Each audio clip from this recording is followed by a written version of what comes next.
Are we all muted or am I just not hearing anything? No, we're all muted. Okay, as long as I'm not crazy. No, you're not crazy.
Good evening, everybody.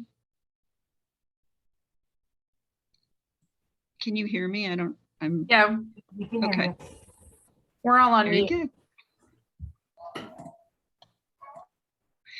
So it is 7:01. I think a few people might be coming in a little bit at a time.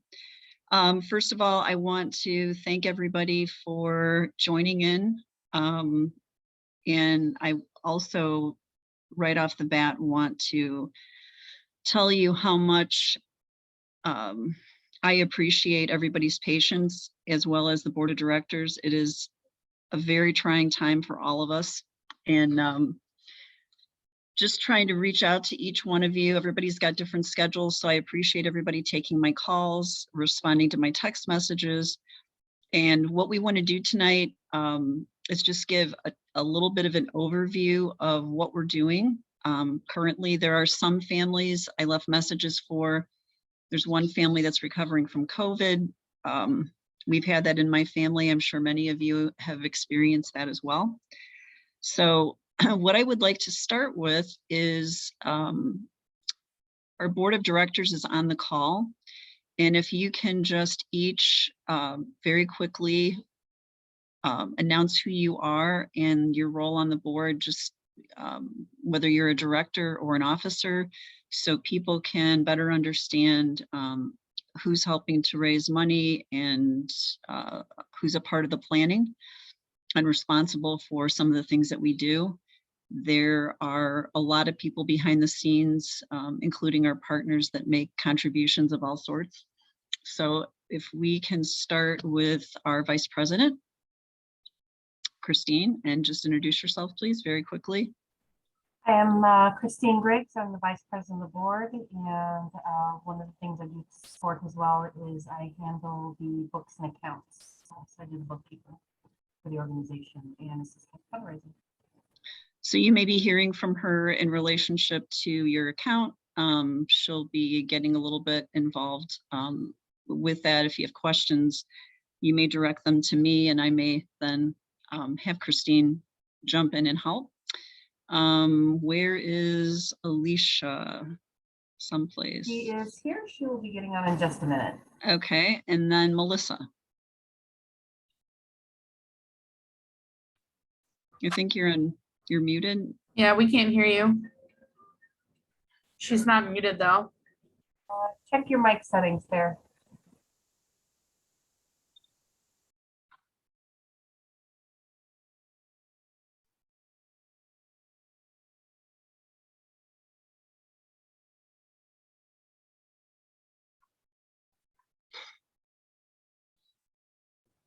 I think we're having a technical issue with it, Okay. Melissa.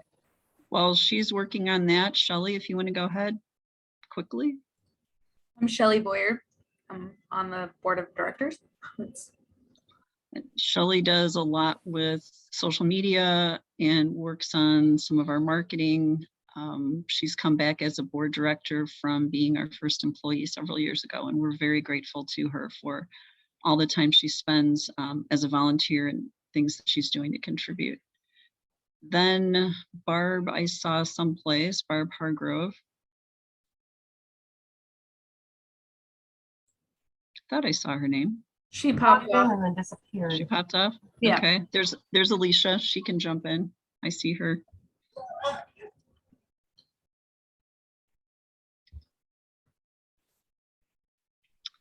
Maybe while we're waiting for her, Stacy, I saw Stacy's face someplace.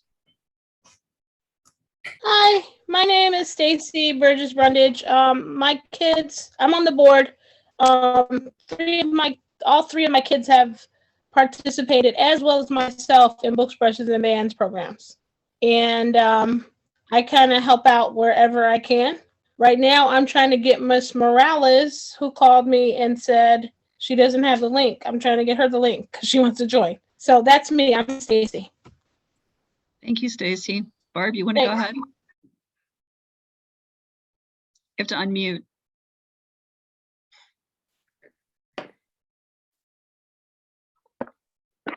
I'm Barb Hargrove. I've been with the organization since the beginning. I was a former art teacher and very involved with children, and looking forward to a brand new year with everybody. I see some bright smiling faces here. Looking forward to it. Very good. Thank you, Barb. She's like the last remaining founding board member, 21 years of service. We're very grateful to her for everything that she does behind the scenes continuously all this time. Melissa, did you get your? No, she didn't. Okay, we'll move on to Alicia. Hi, I am also a board member. I am the secretary and I'm a graphic designer. I work for South Suburban College, and I generally try to help with the graphic design and in general art programs and what have you, and just wherever I can do some good. Thank you. So I think that's everybody. I probably don't even see all of you at the same time. So again, thank you all for coming on board. What I would like to do right now is just give you a teeny tiny overview before we introduce our teachers of how things are going to work. We finally have a contract with PNW, which I'm very excited about. It's taken months of planning, and they've been very generous in offering us space this semester. We will be working in Alumni Hall, which is the 3rd floor of the Student Union Library building. I am going to try and get a map for those of you who may not have been on campus before. It can, at the beginning, be daunting, but it's really not too bad. Parking on 173rd and then walking through their new building, kind of give you you'll get a self-tour as you get to class, especially the first time. I would recommend to each one of you that you park and get out of your car 30 minutes before your class time. So you have plenty of time to get through the parking lot into your class. The teachers are going to be very prompt. They're going to want to start on time, and we want to get the most out of teaching that we possibly can at the instruction every single class that we have the ability to be together. So that I had, in talking to many of you today, people are very concerned about social distancing, which I completely understand. It is a Purdue requirement that every single person be masked the entire time. So you don't have to worry about, if you're not masked, you're not allowed in their buildings. And all the teachers are very aware of this. We have 2 teachers, Miss Lita Sena Lopez is teaching in a school, Jessica Christensen is teaching in a school. Our vocal teacher they're all going to introduce themselves and just give you an idea of what they're doing now. But they're assuring me that there's not going to be any issues or problems because people are accustomed and used to this. So we must follow P&W guidelines the entire time that we're there. They are taking it on, we are on our honor to respect the space. And we're all going to be together in one area of that 3rd floor, but we're not going to be on top of each other. There'll be plenty of room for instrumental music to spread out and be socially distanced. And then there's a beautiful space that will be available to us for the vocal program. We also, I wanted to mention to all of you, we have updated the flyer now for still recruiting new students. We will be taking new students through February 7th. I've mentioned this to all the teachers. They're very comfortable with that date, whether you are a beginner or experienced person. Any person that participates after that as a new enrollee, it would be very difficult for them to feel comfortable. So that February 7th, Monday, is the cutoff. I also just want to throw in there, Sure. You know, if you are registered and you invite someone, just let us know that you personally invited them and they registered. For every family that you bring to BBB, we will give you the $25 credit for the semester. Yes. Thank you, Shelley, for reminding me of that. So keep that in mind. We want to have as many students participate as possible. We also know that some people are recovering from COVID. Some people are just kind of holding back, which I completely understand. But do that, reach out. We have some families where the cousins are working together in the same program. So it's really a true family experience, which is something as a community we can do and something that doesn't always work with a school program. So what we're going to do next is I'd like to introduce our teachers. And before I introduce Brian Johnson, I just wanted to make everybody aware of something that we've changed just for this semester, which includes combining the Let's Sing program and the Midwest Youth Choir program into one. Because of the low enrollment of this class, it was very important to us to be able to run it, to be able to have a vocal component. And some of you that have been with us in the past know that we rely on donations and grants to supplement your tuition. And the Indiana Arts Commission really wants to see us working. So we want to be able to offer as many programs as we possibly can. And Bob Milligan, because of COVID, is working in Florida this semester quite a bit. And Brian Johnson, who was our original Midwest Adult Choir Director, has offered to come on and take the class and work with any students that come to us that want a vocal experience. So at this time, I'd like to introduce Brian Johnson, and he can just give you a little bit of couple sentences, about his background and what he's going to be offering this semester. Hey, everybody. It is good to see you, and I'm glad you're warm and safe. And I am so excited to be teaching choir. For choral conductors, it has been very hard for us not to be in front of students and to use our instrument, which is our hands and our voice. So I'm so glad I'm going to have some students to teach. I taught about 15, 16 years for Chicago Children's Choir. I'm currently the director of music at Trinity United Church of Christ in Chicago, and I also work with Evanston Children's Choir. And so music ministry and choral instruction has been my life, along with film composition. So I'm very excited. I love kids, and it's what I love to do. So parents, feel free to bring them. Don't worry about their voice being spectacular. If they can match pitch, come close to it, we'll make the magic happen. Okay. And children, if you're on this line, we're going to do all kinds of styles of music, Earth, Wind, and Fire. We're going to do a little classical. We're going to do some Bulgarian music.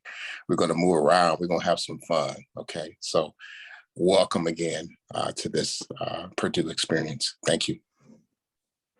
Thank you, Brian. And I appreciate you jumping in and helping, because that's something that we actually started. Our very first music program was a choral program, and it was really heart-wrenching for me to think that we wouldn't be able to offer it. We started that piece in 2003 and had been offering it consistently every year, and then brought band in a few months later. So very, very happy, very appreciative, Brian, for what you're going to bring to us. So then we are going to move next to Lita Sena Lopez, who I am so happy and delighted to be able to work with. She and I, as two influential women, are really collaborating together on this endeavor of taking the band program to a completely different new place. And again, all of you should by now, I'm hoping you realize it's really tough to find directors that are willing to take the time to come in the evening and teach, because most of them have a full-time teaching job during the day and are very responsible for lots of students. So without further ado, I would like to introduce Lita. Hello, everyone. I am battling a little bit of a laryngitis thing going on this week, so bear with me.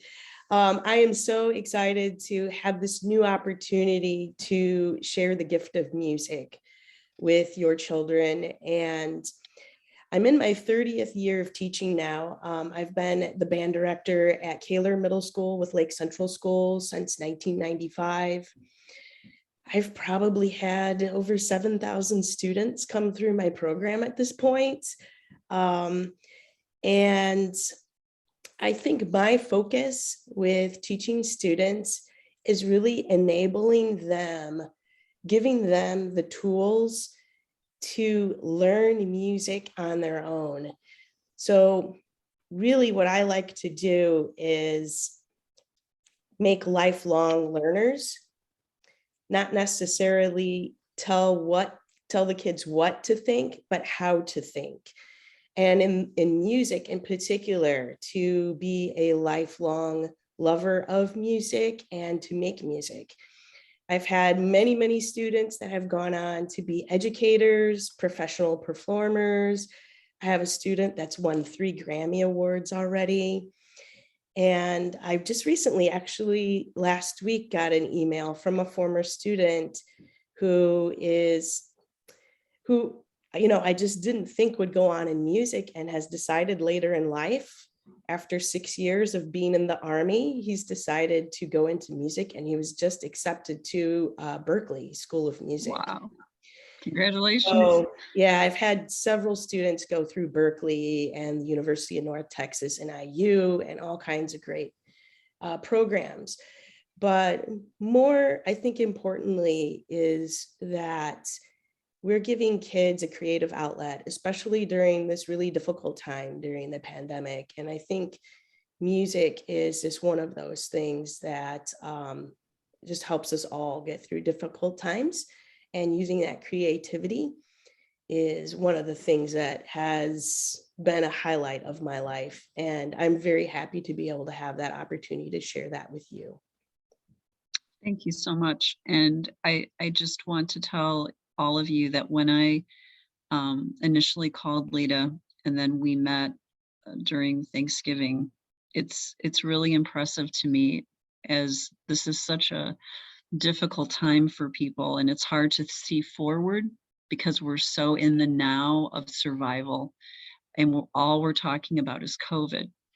And it was the most refreshing opportunity to be able to speak with her and glean how passionate she is about music, but how concerned she is for the future and how much she wants to help rebuild. Because for those of you that are new, we had 106 students in our programs before COVID shut us down. And it broke our hearts as a board to have our numbers so decimated. But at the same time, we know that the need is there more than ever. And the teaching staff that we have in place is really committed to students and our future as music holds, but also as an organization. So thank you very much for that introduction. And then when I was meeting with Lita, I found out that she has an incredible resource of people that she knows in the arts, teachers, musicians, all different kinds of people. And when I mentioned to her that we were in need of an orchestra director because ours had moved away, she said, I might have someone. So I wanted to now introduce Jessica Christensen, who is going to now be our orchestra director. And maybe she can give us some insight as to your beginnings and maybe how you know Lita. I think the kids would find that to be fun. Yeah, hi everyone. My name is Jessica Christensen, and I know it says Jessica Bauma. I recently got married. I'm not sure how to change this on Zoom yet, but new last name is Christensen. And yeah, I'd like to tell you a little bit about my background in music and in music education at this point. So I started violin at a very young age. I was actually begging my mom at the age of 3 if I could start lessons, and she said, oh, it's just a fluke, like, absolutely not. Maybe in a year if you're still asking. And of course, I was still asking at 4. So I ended up getting a violin and starting lessons.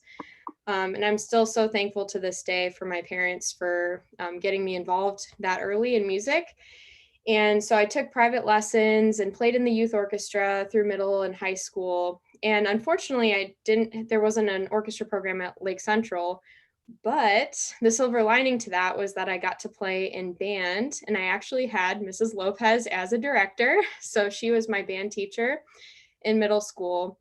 And honestly, up until that point, I had learned so much by ear. So my teacher would play something for me and I would repeat back to them. And I learned a lot that way. I think that's a great part of music education. But it wasn't until band class that I really learned how to count rhythms for the first time. And so that kind of transformed my whole musical journey. And so I'm so appreciative that I was able to have the opportunity to do band in middle and high school because I learned a lot. I ended up going on to IU, the Jacob School of Music, and I got degrees in music education and in violin performance. And then I ended up getting a job back in the region. And I'm so thankful because I'm very passionate about the region. I grew up here. And it's so good to be back here. This is my 7th year at Willow Creek Middle School as the orchestra director, and I teach grades 6 through 8. One of my biggest passions about music education is just making sure that the students feel seen, welcomed, cared for, and that I'm meeting them where they are, regardless of their background or prior music experience.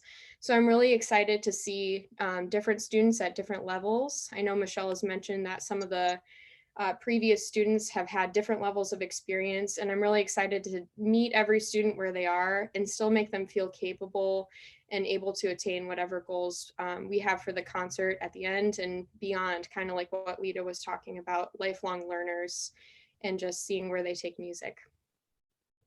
Very good. What I wanted to do now would be to just open the floor for questions.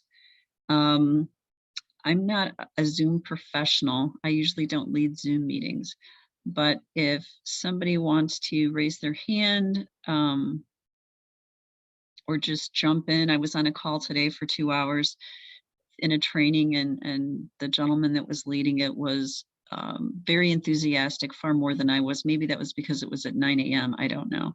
But people were just sharing, taking themselves off mute and jumping in. So I don't think that there were over 100 people on that call. So I think Gloria's hand is up. So if you wanted to ask a question, go ahead. Or maybe not. Anybody have questions? The kids, start with the kids. You want to hear anything from your Allison, teachers? Allison has a question. Okay, go ahead.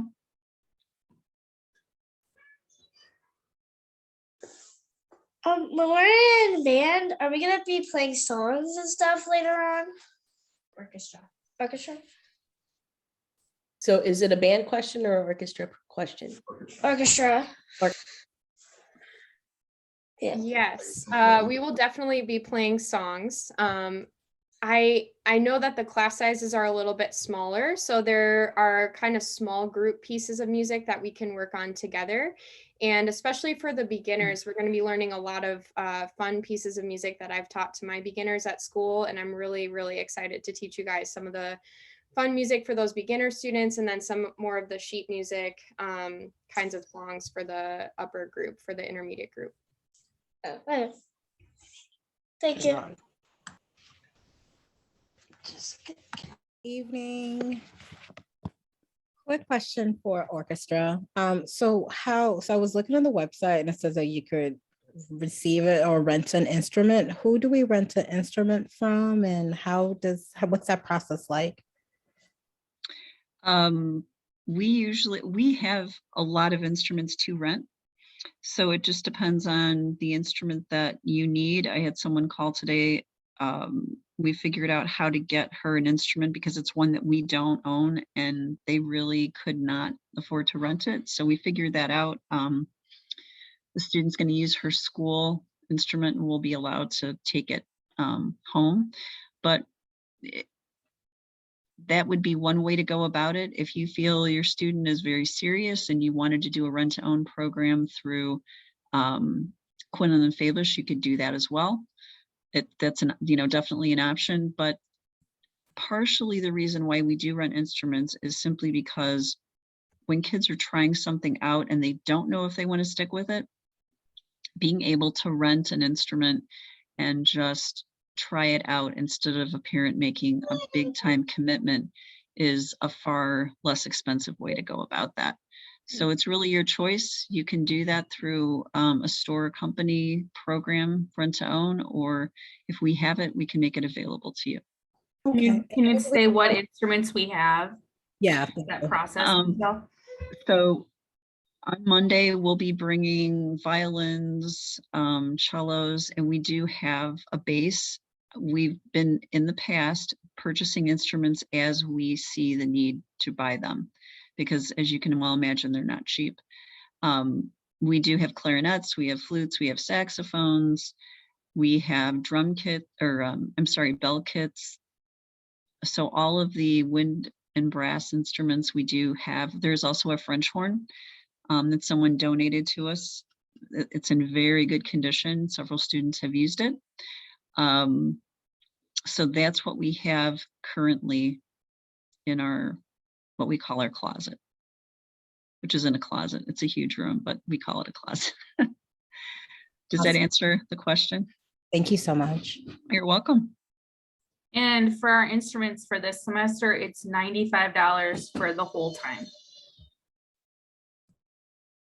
Thank you. Anyone else? Hi, my name is Tracy. I was wondering if you offer some type of keyboarding for the students? That's a great question. I wish I could tell you that we do have a keyboard class. Right now, the best that I could offer you would be having a student start on a bell kit which is a keyboard, a xylophone kit. Maybe Lita could explain that a little bit better, how you feel about that and why that's a good thing. Sure. I think to a certain extent, all of the kids are going to have to learn a little bit about the keyboard and in conjunction with music theory. But those students that might be more interested in keyboard itself, for now, if we had them work on a xylophone or a bell kit, it is basically set up the same way as a piano. So we can teach some basic note reading and playing that would transfer directly over to piano playing if that's what you wanted to go, further with. But that would at least give you a start. And we could use a percussionist that would learn how to play rhythms and then also the melodic parts on the bell kit. Thank you. Mm-hmm. I had a question about. Introduce yourself. Okay, I'm Isaiah. I've been with BBB for E since, I don't know, about 5 years. And I would like to know, for band, is there going to be intermediate, beginner, and maybe even advanced bands, or is it a small enough group where we're all just going to be together? Well, I would assume that we would split up and have smaller groups.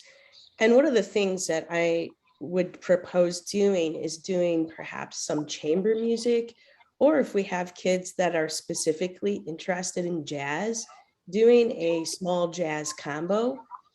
But I like to do all types of music. So when I program music, there's going to be some traditional band music, some new works that are written by contemporary composers, perhaps some popular music, and I always like to add a little bit of jazz in there as well. But it's really going to be tailor-made to the students that are interested in doing those things and tailor-made to the level of students that we have. I'm certainly not going to put you in with a student that's just starting an instrument or has only been playing for 2 years if you've been playing for 5. Okay, thank you. Does that help? Yeah.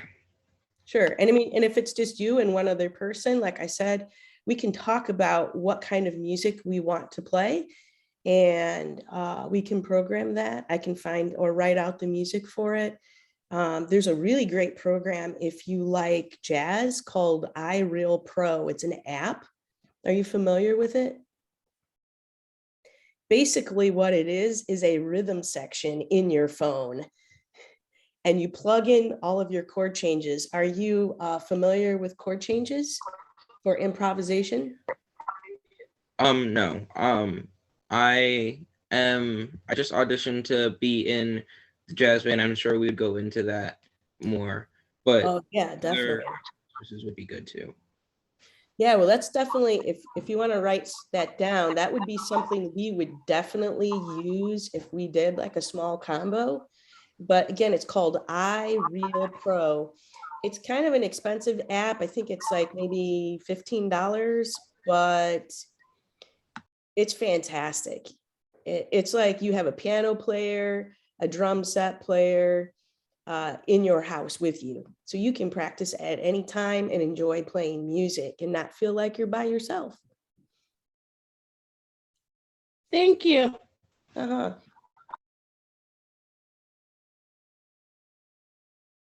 Anybody else? Questions?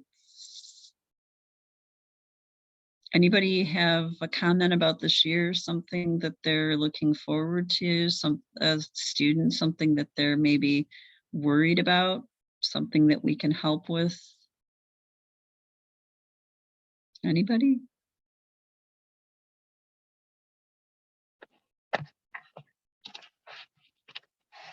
Astrid? Yeah, hi everybody. Hello? I just wanted to say I am excited about Mr. Brian. Welcome back. I'm very excited that you're gonna be with the kids. Sorry you can't see my face because I'm in at the Sportsplex because Emily's playing volleyball tonight and I am in the parking lot, but I was part of the adult choir a few years Oh, ago. okay. I remember. And yesterday when Michelle told me that you were back, I was like, oh my God. So I guess the kids are gonna have a blast and they're gonna learn so much and they're gonna sing beautifully. And yeah, can't wait to say hi. Thank you so much. Thank you for that. You're welcome. I can't. Additional, Go sorry. ahead. One additional question. Is the program usually a spring and fall, or is it typically just one semester? Is there a summer session? We do our very best to run a summer session. If their interest is there, that makes for a much stronger fall program. And that's a great question because the best results for what we're doing would be not taking a whole lot of time off. Taking a break and having a couple weeks off, but having students already enrolled so that they retain their instruments and that they can continue working is really the best, is going to provide the best experience. We have not talked yet about summer. I haven't gotten that far with the teachers, to be honest with you, because planning this semester has been so challenging. And in the next couple of weeks, I'm hoping by the beginning of March, we can actually talk as a group, as a team, and figure out what summer is going to look like. I would hope that we will have a summer program, but generally we work September through May each and every year. We did take the fall off for the very first time just because there was so much going on with parents getting their kids back in school and everything else. We decided as a board it was better just to postpone and do a late start for January. So that's where we are. Thank you for that question. The other important piece I can put in about having a summer program is that we have a fundraiser each year, and we're working on adding a second one so that this fall, October 16th, we will have an event called Fall Cadence at the Halls of St. George. And ideally, it would be great to have some students performing at that event, which means that you would have to have students working in the summer and to be prepared to be able to perform, because if we take the summer completely off, that does not bode well, I think, to have students ready to go. And it would be nice at that event, of which we're hoping to have at least about 150 people, the community will come out, we will have donors there, and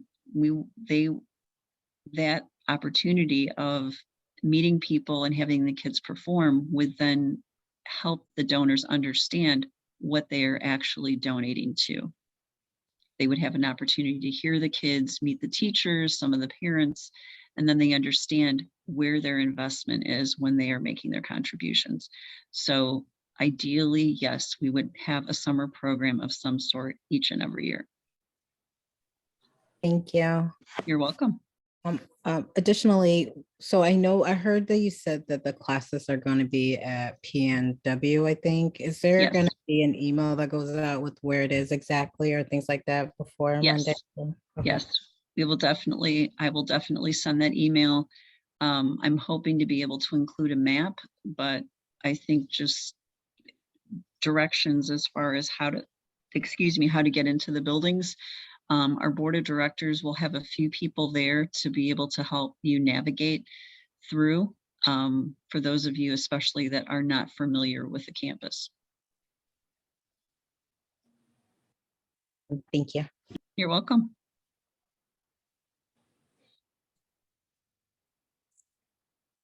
I have a question. Sure.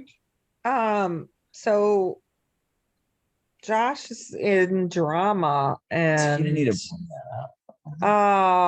like missing classes, how is that, like how bad is that?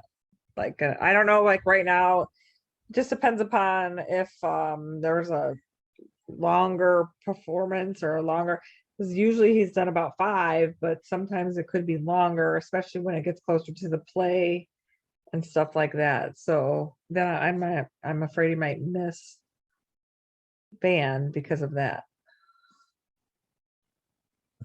His class, Judy, would start at 6:30. So I think that might help, but Lita, you can take it from there. Yeah, I think if we have advanced notice for that and we can just kind of coordinate with his schedule. And like Michelle said, I think he would be an advanced student. What instrument does he play? Trumpet. Oh, great. Yeah, that we can probably kind of coordinate some things. I would prefer that he's there, obviously, for each rehearsal. But I get it if he's involved with, a performance for that, or they have a dress rehearsal. I'm sure that we can work that out.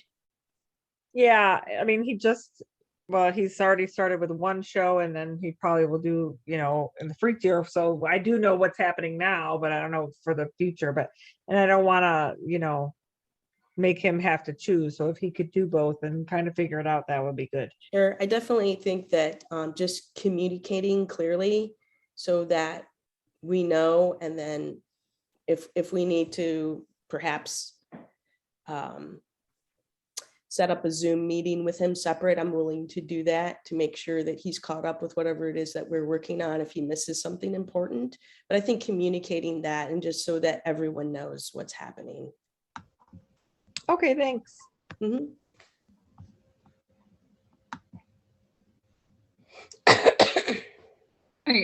I think that's a good point. I'm just going to reiterate that as far as communication goes. For those of you, especially that are new, whoever the main site coordinator is going to be on Monday and Wednesday night, 15 minutes after that class starts, if your student is not in attendance, we have BBB Free has a rule to call the first number that is listed in your student's chart to find out where your student is, because technically you are enrolled in the class. And if you are not there, we keep very strict attendance records. We need to make sure that, first of all, your student is safe. And after successive absences, the teachers are going to be asking, I haven't seen Sarah Thomas in like 3 sessions. Do you know what is happening with her? Do you, so that the main idea here is that everybody's working together, and communication is absolutely critical. We are not only working toward the performance, but we're trying to grow the education and the foundational music skills for your student. And if they're missing, being home is not going to be the best way for them to stay and feel prepared for the concert. So if you know for certain that your student is not going to be in class, you need to make a call or send a text to the office so that we are aware of what's going on. And certainly if there's an emergency, someone is very sick, just let us know so that we can pass that information on to the teacher, because they're going to come with music, they're going to have a plan of action. And if students are missing, it's not just your student, but the other students that are depending on your child to make that sound. So thank you for bringing that up about the attendance. Anybody else want to talk or ask a question of the teacher or any of us? Tracy's had her hand up. Okay, go ahead. Hi, one additional question. I wanted to verify that this would be an appropriate fit for my son. He is a 5th grader, 10 years old, and he was the one interested in the keyboarding, but just wanted to make sure and verify that this would be an appropriate program for him. Obviously the band portion, and he has no experience whatsoever other than his music classes at elementary school. Sure. Well, for the very beginners, that's kind of what I expect, that students have very little or no experience. So I'm definitely going to be starting from square one. I do think it's important to learn note reading, understanding rhythms, of course, developing listening skills, oral skills in music. And I think that in the beginning, it can seem a little intimidating, but I think definitely starting from the very beginning and assuming that everyone in the beginning class has no knowledge whatsoever is generally what I do. Great, thank you so much. Sure.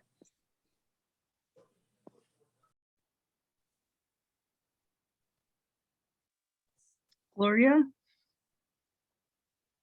You have your hand up?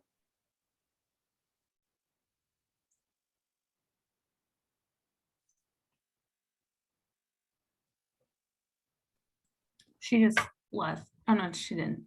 She put her hand up. Mhm.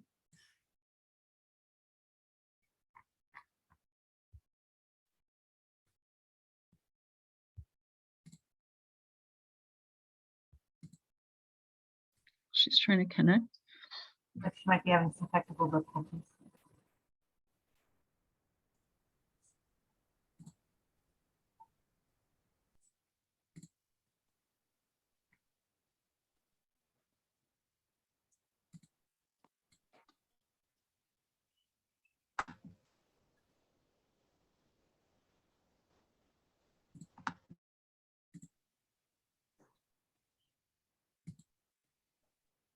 I have a quick question for Stacy. Stacy, what does your son play? Isaiah plays a trumpet, and he started, excuse me, his two older siblings played saxophone and flute. And he started playing, I don't know, in third grade. So he's been playing quite a while. And then when he started school at Wilbur Wright, he played trumpet at the middle school level. And this is his first year playing with the band at the high school level. He did that this fall, and we didn't know how involved August, September, and October was going to be. Sure. But we found out really quickly. Because there was a lot of traveling down to Indianapolis. It was a great experience for him, and I think all three of my kids, my two older kids, really enjoyed Books, Brushes, and Bands because of the community of other students that were playing with them. And Isaiah felt that way too, joining as a freshman in the high school band. He played in 8th grade, but we didn't travel anywhere. And then this year when he traveled, it was like, this is so much fun. This is so much fun. So he really enjoys it. And he's interested in it. We want to make sure that we don't overbook him, because he gets frazzled as well with, I have this to do, I have this to do, I have that to do. So I'm really trying to, as they get older, kids get involved in more and more things, and it's a fine balance. Sure, and I think that's a great thing to point out for all of the students. And I think that's one of the things that you'll find, not just me, but I'm sure our choir director and our orchestra director is going to be very organized, and we're going to have some very specific goals for the kids. And we're going to make a point to make sure that they are attainable. Yes. Without taking up in their entire, downtime, because there's homework to be done, there's other activities to be done. And this should be something that they look forward to, that enhances their life, that enhances their abilities in music. And I'm also interested in trying to get my group not only built up, but playing in the community. I'm really into community involvement. And I think that's very important as we rebuild from, being kind of shut down from the COVID. It's definitely something to look forward to. And I've been around Books, Brushes, and Bands long enough to remember them performing at Borders on Indianapolis Boulevard. And it was a great experience for the kids, performing all over different places. That's part of the beauty of music education, the exposure you get to concert halls, to nursing homes. Music entertains and interacts with so many different groups of people. So definitely. Yeah, and I definitely think that's why so many of my students have gone into music, because we used to play at bookstores back when there were bookstores. My jazz band played in the bookstore. I think it was, I don't know if it's I think it was Barnes and Nobles. They're in Highland. They're in their coffee shop. Right. Yeah.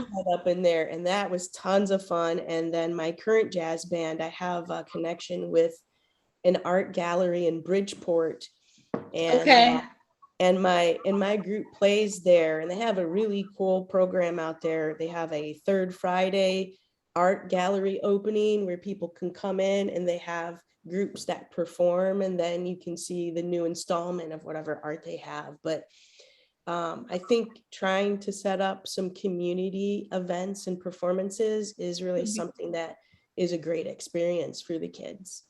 Definitely getting them out into the broader world so they can see and experience is all of what Books, Brushes, and Bands was definitely about.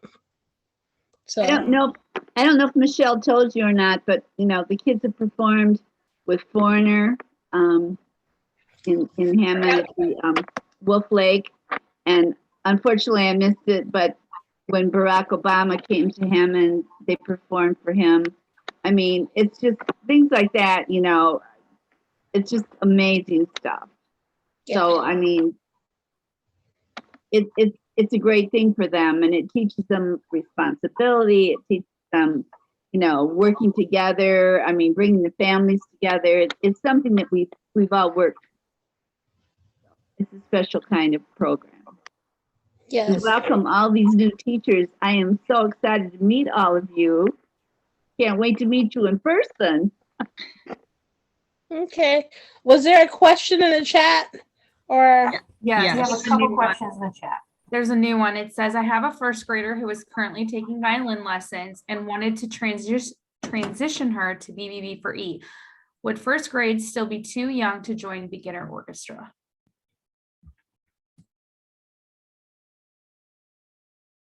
I don't know if you want me to answer this one, Michelle.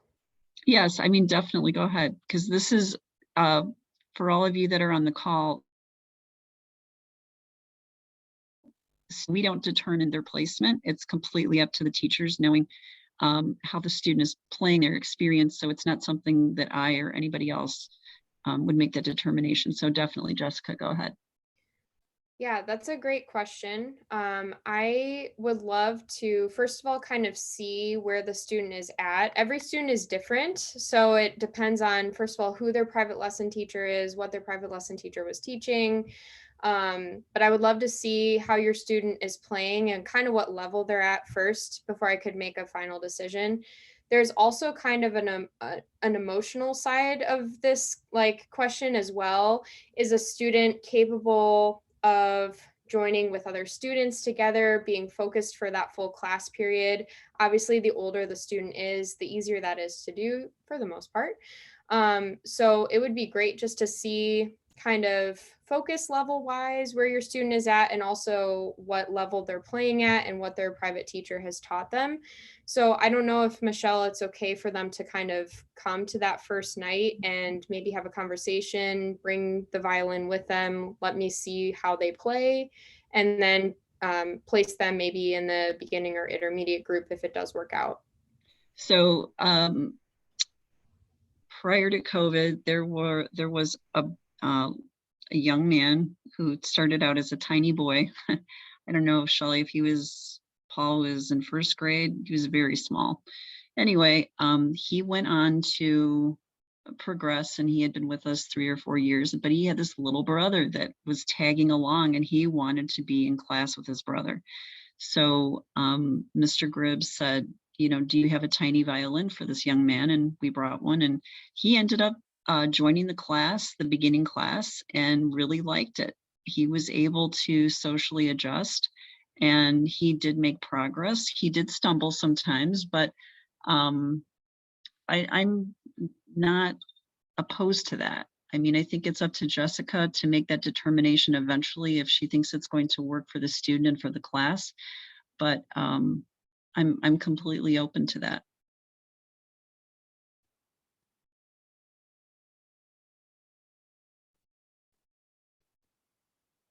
Anybody else?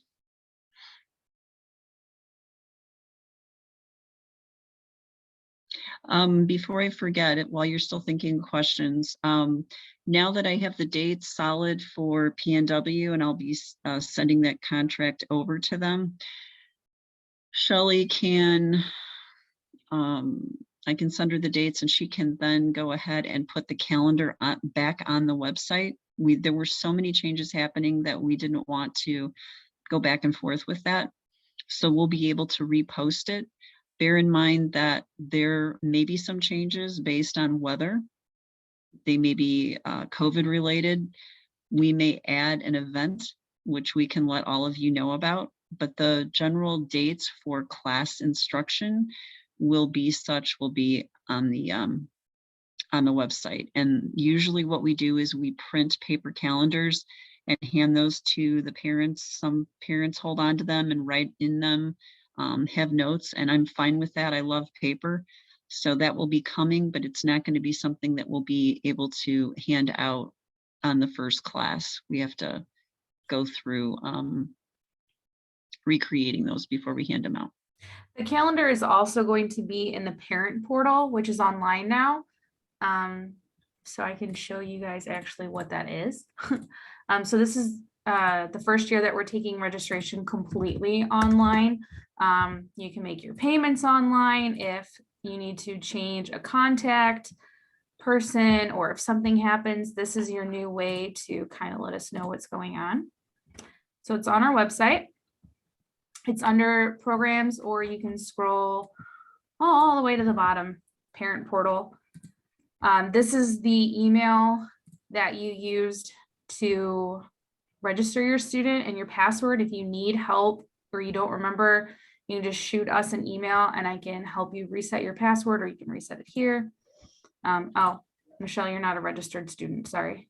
You would register, you can sign in here. You'll see your tuition balance. You'll be able to pay it here. If you have another sibling that wants to register for class, you can do it here. Once we get the calendar situated, it will also be here. Any announcements, maybe you miss at class, they'll also be here. They'll be emailed as well, but anything that's going on is going to now be in your parent portal online. But that's kind of all I have for that.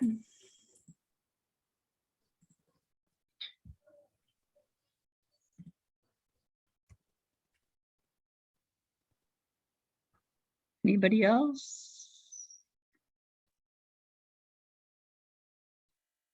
Nobody has a burning question?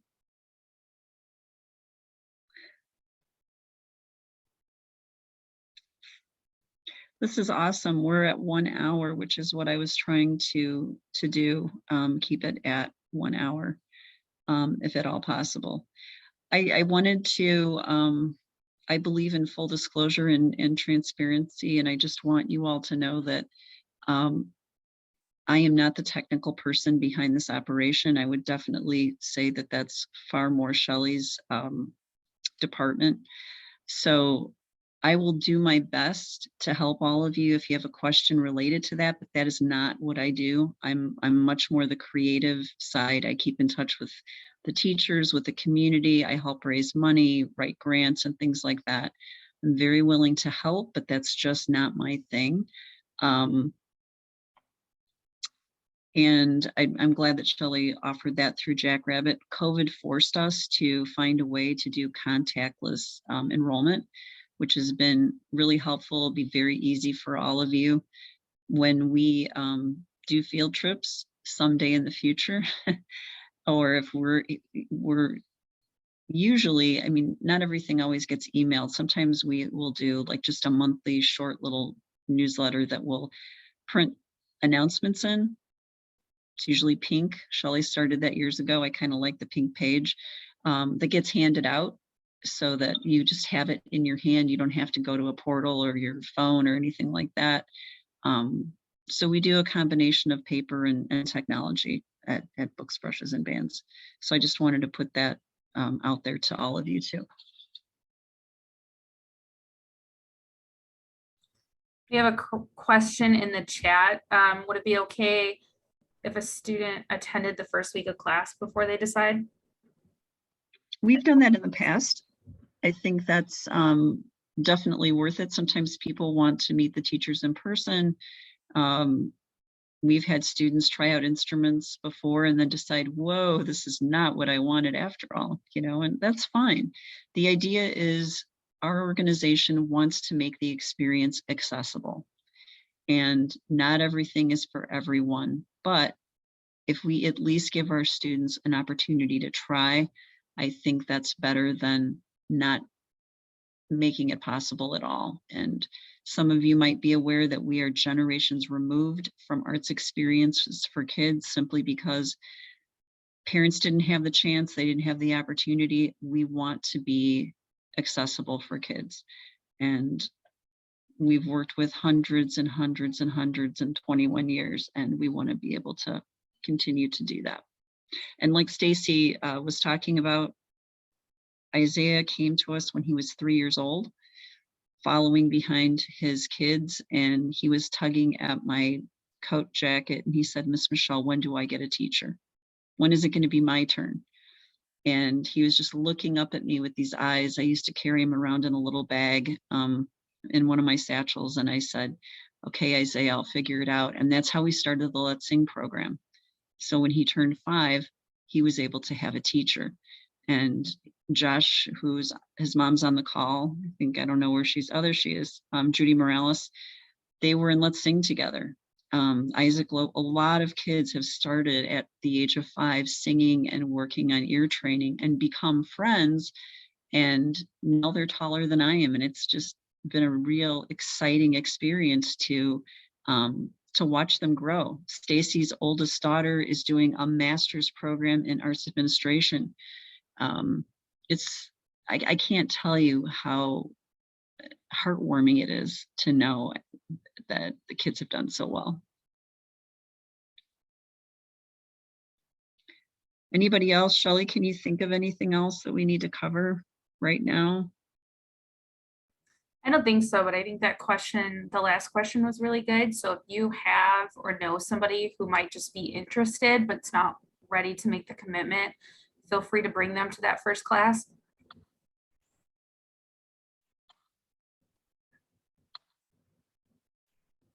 That's all I have. Okay. I have a quick question. So if there's a student that wants to try out the class for the first week, do they have to go through a registration process? Can they just show up? How would that work? That's a good question. So the legal side of me would say, especially now with the way the world is, I would say that they really need to register for insurance purposes. Our attorney, Stephen Sullivan, would say, you know, if a student is in class and there's no paperwork, that puts us in a very tender spot, and we would never want there to be anything to happen. We're also on Purdue's campus. So I would say filling out the paperwork is important, is good, is the legal way to do it. And then I think having a conversation with us about, we would really like to come and see what this is about, with the understanding that if it doesn't work, the separation wouldn't be this huge thing. But I think we have to have something. And so where they would just go to the website and do Yes. a registration there? Correct. And then there would be no payment at that time, is that correct? So they would, when you go on to the parent, when you go to register, it's going to ask for a payment, but you can completely leave it blank. It's optional. So they can just register with their basic information, so they don't have to put in any credit card. so while we're speaking about that, Shelley, do they have, I haven't looked at that. So do they have to, excuse me, do anything with the registration fee? Does that come up first? No. So nothing is due upon you registering online. So, because we took it off for this reason. Okay. If they decide that they do want to commit, then the fees would be added to that.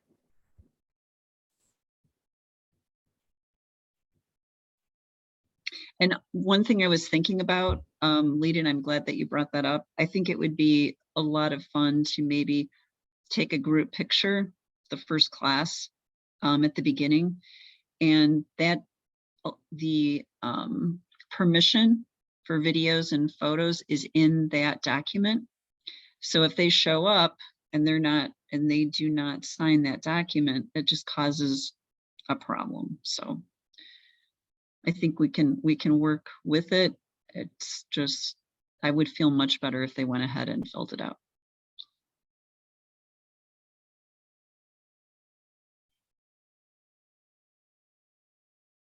Anyone else? I'm excited. I hope all of you are. I would just, again, ask each and every one of you for your patience as we navigate the semester. It's going to be very different. It's going to be challenging getting into Purdue, and I normally don't put this out there, but I'm also recovering from COVID. I had a very serious case. So I'm doing my very best to navigate, reach out to you, keep in touch. And some of you I already have on my personal cell phone. I have relationships with you over the years. So I'm trying my best to learn everybody's names and their faces. But I think if we're all patient with each other, we're going to have a really good experience. And if you have questions or ideas, especially if you have new ideas, please send an email or bring them to us or offer them to the teachers, because I want you to know that we're very forward thinking. I love to think out of the box. I'm always the person when someone says, no, you can't do that. I'll say, yes, you can't, yes, we can. So please don't ever think that any question is silly or that an idea is small, because I want to hear everything everyone has to say. I appreciate that. We were streaming this on Facebook for people, and we did get some really nice comments and messages about it. So there's excitement even for the ones that are not on the Zoom call. Very good. Awesome. So look in your email for that message related to getting into the PNW building. Make sure you have a mask. If any of you have small hand sanitizer that you carry with you, I think it's good to bring that. I will probably be speaking with the teachers through text or email prior to the first class many times. I'm sure I'll be talking to Brian too. And again, if you know people that are interested in our classes, please send them our way so that we can get started on Monday. And the last day for enrollment would be February 7th, which is a Monday. So with that, I would just say good night to everybody, unless somebody has a question. Anybody else? One last question, my apologies. So with classes starting on Monday, so my daughter will be new to all this. Am I staying with the class with her? She's a 5th grader. Am I going to stay in the orchestra class with her the whole time, half when she picks an instrument? How does that work? So this is how I would answer that, in that I did ask PNW for a separate room for parents. We're trying to socially distance, but that room for parents it's just the next room over. It's just that we don't want a lot of people, we're trying to abide by that rule of at least 3 to 6 feet apart. And parents are going to be close, but they're not going to be right there. For the first class though, we do want parents to stay because we'll do kind of an orientation, go over yes. the rules of P&W and what this really looks like for the rest of the school year. Perfect. Thank you. Thank you. Thank you, everybody. Thank you to all of our new teachers. Yes. Thank you, everyone. Good night. And Mrs. please, Golden, yes. Michelle, Thank you. do we have to stay with them though? Like Josh, would I have to stay or I could drop them off? So this is the deal. I'm a mom too. Please keep in mind that the P&W campus, we're going to be there at night. It is not going to be, well, it's not going to be heavily populated. So with That might affect whether or not you can do it. Wow. it's really preferred, especially for the younger kids. I know Josh and Isaiah are older. I don't want small kids walking around the building by themselves. You know, it's just not a good plan at all. I don't know if Josh and Isaiah would be coming together. I don't know how you guys are going to work that out, or, you know, we can talk about it. Well, I'd probably say they wouldn't be coming together, but I don't know if I would be able to stay because I have my mom here and I don't have a caregiver at night. So I might be able to take him and pick him up, but staying would be hard for me, you know. Right. And I don't know. I think yeah. that's okay, as long as we know and we can have you know, even if you have another parent that's willing to walk him in or walk him out with you, I think that's just our biggest thing. Yeah, maybe you walk them to the classroom. I'm sorry, Christine. Well, yeah, I could probably Walk 'em to the walk classroom? them and pick them up out of the classroom. Yeah, probably. Yeah. Yeah, I don't but think just not stay. Yeah. No. If there's an actual parent meeting or something where we're planning and we would like want you to stay, that might As be long as I rare. knew ahead of time, I could either possibly get my husband or a caregiver for my mom. Right. Like Yeah. when I know. So yeah. Oh yeah, and it would be well in advance. It's not something that would spring up most likely at the last minute. Yeah. Okay. I just don't know if I'll have that. So that's why they leave it like 4. You know his other mom will take care of him. If you are there, I can't guarantee that either.